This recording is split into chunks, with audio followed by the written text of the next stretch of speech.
अल्लाह रब्बुल इज्जत ने मोमिनों को खिताब किया।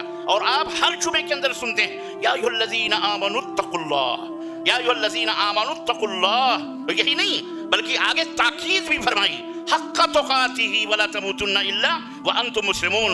आप समझते हैं हर खतीब, हर इमाम खुतबा हो, जुमे का हो, ईदैन का हो, या आप तकरीरें हों, जलसे हों, दुरूस हों, ये जरूर ये खुतबे हाजा जिसको कहते हैं, खुतबे मसनून अल्लाह के नबी पढ़ा करते थे। वजह क्या है? वजह यह है ताकि लोगों मुसलमानों के अंदर सिर्फ वो ये ना सोचे भाई ईमान ले आए खलास, बकिया खलास टांग फैला के सो कुछ नहीं करना, नहीं, उसके लिए तकवा, परहेज करना और इसके तकवा अख्तियार करना ये बेहद जरूरी है। चुनांचे अल्लाह रब्बुल इज्जत ने क्या फरमाया, या अय्युहल्लज़ीना आमनुत्तकुल्लाह, इसमें मर्द और औरत सब शामिल हैं। हमारी बहनें, हमारी बेटियां ये ना सोचें इस्लामी माए बहनें की जनाब अली ये सब मर्दों के लिए है कि ऐ ईमान वालों तकवा अख्तियार करो, हक्का तुकातिही, जैसा कि परहेज करने का हक है। और जब तुम मरो तो इस हाल में मरो कि तुम मुसलमान हो, फर्माबरदार हो।